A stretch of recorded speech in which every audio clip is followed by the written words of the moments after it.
ഈ ലോകത്തിൽ പ്രിയമുള്ളവരെ, എനിക്കും നിങ്ങൾക്കും കിട്ടുന്ന മറ്റേത് അപദാനങ്ങളെക്കാളും മറ്റേത് നാമങ്ങളെക്കാളും ആഹ്ലാദവും സംരക്ഷണവും തരുന്ന ഒന്നാണ് നീ ദൈവത്തിന്റെ മകനാണ്, മകളാണെന്നുള്ള പേര്. അതാണ് നമുക്ക് ഏറ്റവും വലിയ സുരക്ഷിതത്വം. മറ്റെന്ത് കിട്ടിയാലും, എത്ര സ്ഥാനമാനങ്ങൾ കിട്ടിയാലും, എന്തെല്ലാം അവകാശങ്ങൾ കിട്ടിയാലും, പ്രിയമുള്ളവരെ, ദൈവത്തിന്റെ മകനാണ്, മകളാണെന്നുള്ള പേര് കിട്ടുന്നതാണ് ഏറ്റവും വലിയ ആഹ്ലാദവും ഏറ്റവും വലിയ സന്തോഷവും. ആ കാൽവരിയിൽ കർത്താവിനെ കൊണ്ടുപോകുമ്പോൾ കർത്താവിനെ പരിഹസിച്ച സെന്റൻസ് ഏതാണെന്നറിയാമോ?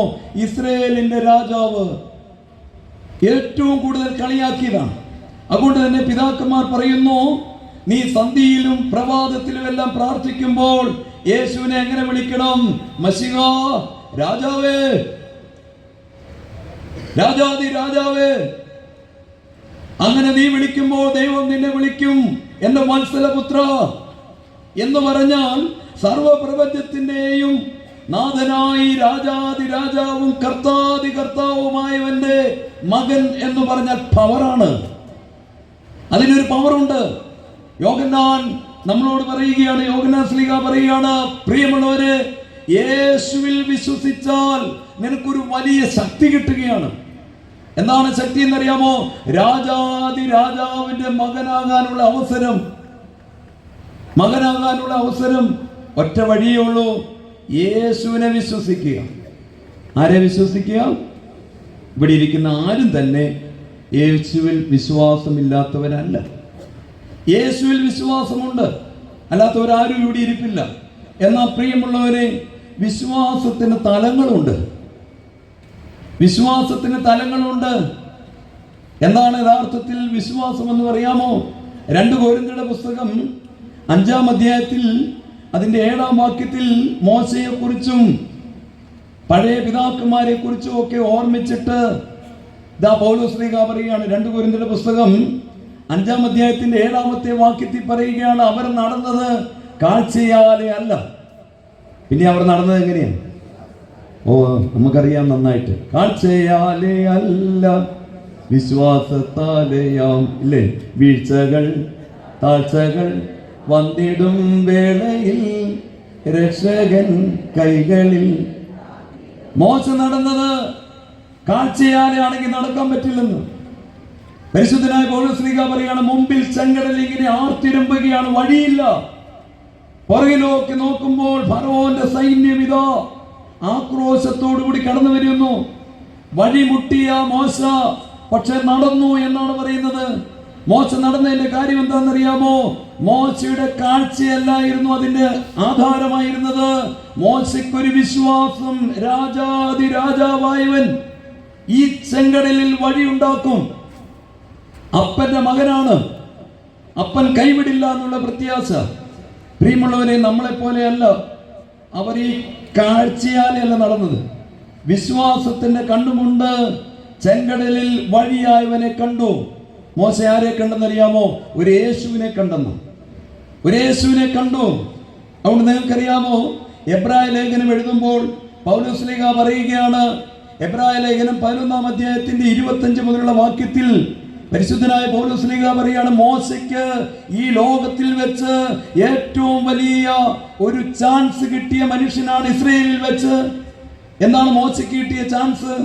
ഇസ്രയേലിലെ എല്ലാ ബാലന്മാരെയും കൊല്ലുമ്പോൾ ദൈവം മോശയുടെ ജീവനെ സംരക്ഷിച്ചു. മോശ വളർന്ന എവിടെയാണെന്ന് അറിയാമോ? മോശ വളർന്ന എവിടെയാണ്? ഫറവോന്റെ കൊട്ടാരത്തിൽ. ഫറവോന്റെ കൊട്ടാരത്തിൽ. ഇസ്രായേൽ മക്കളിൽ ആർക്കും ഇല്ലാത്ത ഒരു അവകാശം. എന്താണ് അവിടെ പൗലോസ് ശ്ലീഹ എഴുതിയത്? ഫറവോന്റെ പുത്രിയുടെ മകനാണെന്നുള്ള പേരിൽ വളർന്നു. മോശ വളരുന്നത് ഇങ്ങനെയാണ്, ഫറവോന്റെ പുത്രിയുടെ മകനാണെന്നുള്ള പേര്. പൗലോസ് ശ്ലീഹ പറയുകയാണ്, മോശയ്ക്ക് ഈ ലോകത്തിൽ കിട്ടാവുന്നതിലും ഏറ്റവും വലിയൊരു സംരക്ഷണം. അന്ന് നിങ്ങൾക്കറിയാമോ, മിസ്രൈം എന്ന് പറഞ്ഞാൽ ഏറ്റവും സമൃദ്ധമായ സ്ഥലമാണ്. അവിടുത്തെ കൊട്ടാരം എന്ന് പറഞ്ഞാൽ, അതിന്റെ അവകാശം കിട്ടുക എന്ന് പറഞ്ഞാൽ ഈ ഭൂമിയിലെ ഏറ്റവും വലിയ സൗഭാഗ്യമാണ്. ഇതാ മോശയ്ക്ക് ബാലനായിരുന്ന യുവാവായിരുന്ന മോശയ്ക്ക് നീട്ടപ്പെട്ട വലിയൊരു അവദാനം ഫറവോന്റെ മകനാണെന്നുള്ള പേര്.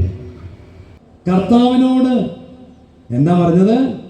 കർത്താവേ, വിശ്വാസം വർദ്ധിപ്പിച്ച് തരവോ? നിങ്ങൾ നോക്കിക്കേ, അപ്പോസ്തലന്മാർ കർത്താവിനോട്, നിങ്ങൾക്കറിയാം അപ്പോസ്തലന്മാർക്ക് പോലും ആവശ്യമായിരുന്ന ഒരു കാര്യമായിരുന്നത് വിശ്വാസം വർദ്ധിപ്പിക്കാമോ? നിൽക്കുന്ന സ്ഥലത്ത് ഒരു ദൈവം ഇറങ്ങി വരുന്നത് കാണാനുള്ള കാഴ്ച കിട്ടണം. ഏത് വിശ്വാസം വരണം? അപ്പോസ്തലന്മാർ കർത്താവിനോട്, കർത്താവേ, വിശ്വാസം തരാമോ? ഞങ്ങൾക്ക് ചെല്ലുന്ന സ്ഥലത്ത് നീ ഉണ്ടെന്ന് കാണാൻ പറ്റണം. ഈ ബലിപീഠത്തിൽ ദൈവമുണ്ടെന്ന് അറിയണം. നിങ്ങൾക്കറിയാമോ, ഇതാണ് അപ്പോസ്തലന്മാർ പ്രാർത്ഥിക്കുന്ന ദിവസമാണ് ഈ ഞായറാഴ്ച.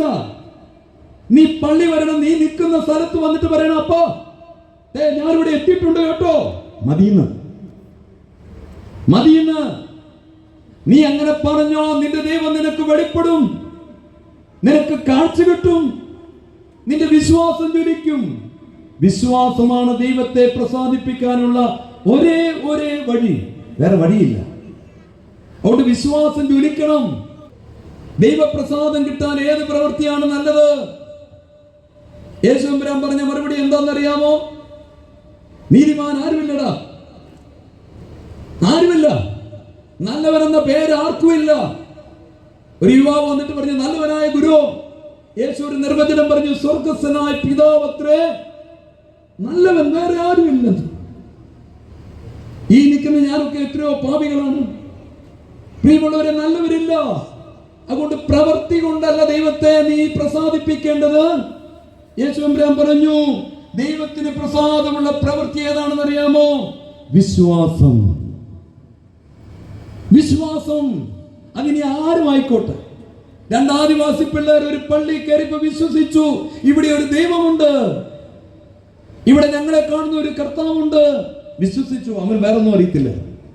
വിശ്വാസം വന്ന ദൈവപ്രസാദം. എന്റെ പ്രിയമുള്ളവരെ, നാളുകൾ പള്ളി പോയിട്ട് എന്തെങ്കിലും ഇങ്ങനെ ഒന്ന് കുമ്പിട്ടോ? ശബ്ദം കേട്ട് നോക്കിയപ്പോ ചോദിച്ചു, ഹാഗാറേ, നിനക്കെന്താ ഇവിടെ കാര്യം? നീ എങ്ങോട്ട് പോകുന്നു? അവൾ പറഞ്ഞു, എനിക്ക് ജീവിക്കണ്ടെന്ന്. വലിയ നൊമ്പരമാണ്, പ്രയാസമാണ്, ജീവിക്കണ്ടെന്ന്. എന്റെ പ്രിയമുള്ളവരെ, ആ മനുഷ്യൻ പറഞ്ഞു, തിരികെ പോ, നിനക്കൊരു കുഞ്ഞുണ്ടാകും, ഞാൻ വലിയവനാക്കും, ഞാൻ അവനെ വലിയവനാക്കും. ഉടനെ ഹാഗാർ പറഞ്ഞ സെന്റൻസ് എന്നാന്നറിയാമോ? എന്നെ കണ്ടവനെ ഞാനും കണ്ടല്ലോ. ഇതിന്റെ പേരാണ് വിശ്വാസം. നിന്നെ കണ്ടവനെ ഞാൻ കണ്ടല്ലോ. നീ വീട്ടിൽ സന്ധ്യയ്ക്ക് നമസ്കരിക്കുമ്പോൾ നിന്റെ മുമ്പിൽ ഒരു ദൈവമുണ്ടെന്ന് അറിയാൻ പറ്റുന്നതിന്റെ പേരാണ് വിശ്വാസം, ആരാധന. നിന്റെ മുമ്പിൽ ഒരു ദൈവം ഉണ്ടെന്ന് കാണാൻ പറ്റുന്നതാണ് ആരാധന. ദൈവം പറഞ്ഞു ശമരിയാക്കാരി സ്ത്രീയോട്, മകളെ, ഇതൊന്നും അല്ല ആരാധന. നീ പള്ളി വരുമ്പോൾ അറിയുന്നതാണ് ആരാധന. അറിഞ്ഞാൽ നിന്റെ ദൈവത്തിന്റെ മക്കളാക്കി മാറ്റും, യാതൊരു സംശയമില്ലെന്ന്. പ്രവൃത്തി കൊണ്ടല്ല ആകുന്നത്, വിശ്വാസം വഴി. യേശുവിലുള്ള വിശ്വാസം എങ്ങനെ കിട്ടും? ഈ യോഹന്നാൻ തുടങ്ങിയത് ഇങ്ങനെയാണ്. സുവിശേഷം, യേശുവിൽ വിശ്വസിച്ച ദൈവമകനായി തീരും, മകളായി തീരും. അവസാനിക്കുന്നത് എങ്ങനെയാണെന്നറിയാമോ? യോഹന്നാന്റെ സുവിശേഷം അവസാനിക്കുമ്പോൾ 20-ാം അധ്യായത്തിന്റെ 30-31 വാക്യങ്ങൾ യോഹന്നാൻ പറയുകയാണ്, ഈ പുസ്തകത്തിൽ എഴുതാത്ത ഒത്തിരി അടയാളങ്ങളും അത്ഭുതങ്ങളും യേശുവമ്പുരാൻ ശിഷ്യന്മാർ കാണുക ചെയ്തു. ഇതെന്തിനാണ് എഴുതിയെന്നറിയാമോ? നിങ്ങൾ ഇത് വായിച്ചിട്ട് യേശുവിൽ വിശ്വസിക്കുവാൻ. നിങ്ങളിത് വായിച്ചിട്ട് യേശുവിൽ വിശ്വസിക്കുവാൻ. വിശ്വസിച്ചിട്ട് നിങ്ങൾക്ക് പിതാവ് തരുന്ന വാഗ്ദാനമുണ്ട്, അപ്പന്റെ മക്കൾക്ക് കൊടുക്കുന്ന വാഗ്ദാനം, നിത്യജീവൻ. അപ്പൊ എന്ത് ചെയ്യണം? വിശ്വാസം വർദ്ധിക്കാൻ. വിശ്വാസം വർദ്ധിക്കാൻ എന്ത് ചെയ്യണം? ഇതാ ഇങ്ങനെ ഒരു പുസ്തകം വീട്ടിലുണ്ടോ? ഉണ്ടോ? ഉണ്ട്. ആരും കൊണ്ടുവന്നിട്ടില്ലല്ലേ? അപ്പോൾ എന്ത് ചെയ്യണം? വിശ്വാസം വർദ്ധിക്കണമെങ്കിൽ എന്ത് ചെയ്യണം? വചനം വായിക്കണം, കേട്ടോ. അതുകൊണ്ട് വീട്ടിൽ വേദപുസ്തകം വായിക്കണം, ദൈവത്തിന്റെ വചനം. നിനക്കറിയാമോ, ഓരോ വചനത്തെക്കുറിച്ചും പൗലോസ് ശ്ലീഹ പറഞ്ഞിരിക്കുന്നത് എന്താണെന്നറിയാമോ? ഓരോ വചനങ്ങളും ദൈവത്തിൻ്റെ ശ്വാസമാണ്. ഓരോ വചനങ്ങളിലും ദൈവത്തിൻ്റെ ജീവശ്വാസമുണ്ട്. നിങ്ങൾക്കറിയാമോ, ഞാനിപ്പോൾ ഈ സംസാരിക്കുമ്പോൾ എൻ്റെ കാറ്റാണിത്, എൻ്റെ ശ്വാസമാണ് ഈ ശബ്ദമായിട്ട് ഇവിടെ ഇങ്ങനെ അലയടിക്കുന്നത്. ഇത് നശിക്കത്തില്ല. ഈ ശബ്ദതരംഗം ഇവിടെയുണ്ട്, അത് നശിക്കുന്നില്ല. പൗലോസ് തീമോത്തിയോസിനോട് പറയുകയാണ്, മകനെ തീമോത്തിയോസേ, തീമോത്തിയോസിന്റെ 2-ാം ലേഖനം 3-ാം അധ്യായത്തിന്റെ 16-ാമത്തെ വാക്യത്തിൽ പൗലോസ് പറയുകയാണ്, all scriptures are God breathed. തീമോത്തിയോസ്, എല്ലാ തിരുവചനങ്ങളുടെ മേലും ദൈവത്തിന്റെ ശ്വാസമുണ്ട്. എല്ലാ വചനത്തിന്റെ മേലും ദൈവത്തിന്റെ കാറ്റുണ്ട്, ദൈവത്തിന്റെ ശ്വാസം. എന്താ ഈ ശ്വാസം? ദൈവം മനുഷ്യനെ മണ്ണുകൊണ്ട് മെനഞ്ഞുണ്ടാക്കി, എന്നിട്ട് എന്ത് ചെയ്തു? മൂക്കിൽ ശ്വാസം, അല്ലേ? ദൈവത്തിന്റെ ശ്വാസം. അപ്പോഴാണ് ദേഹിയായി. അവനെ കൈക്കൊണ്ട് അവന്റെ നാമത്തിൽ വിശ്വസിക്കുന്ന ഏവർക്കും ദൈവമക്കളാകാൻ അധികാരം കൊടുത്തു. ഈ വാക്കുകളെല്ലാം നമ്മൾ നല്ല ശ്രദ്ധയോടെ വായിക്കണം. അവനെ കൈക്കൊണ്ട് അവന്റെ നാമത്തിൽ വിശ്വസിക്കുന്ന ഏവർക്കും ദൈവമക്കളാകാൻ എന്തു കൊടുത്തു? അധികാരം.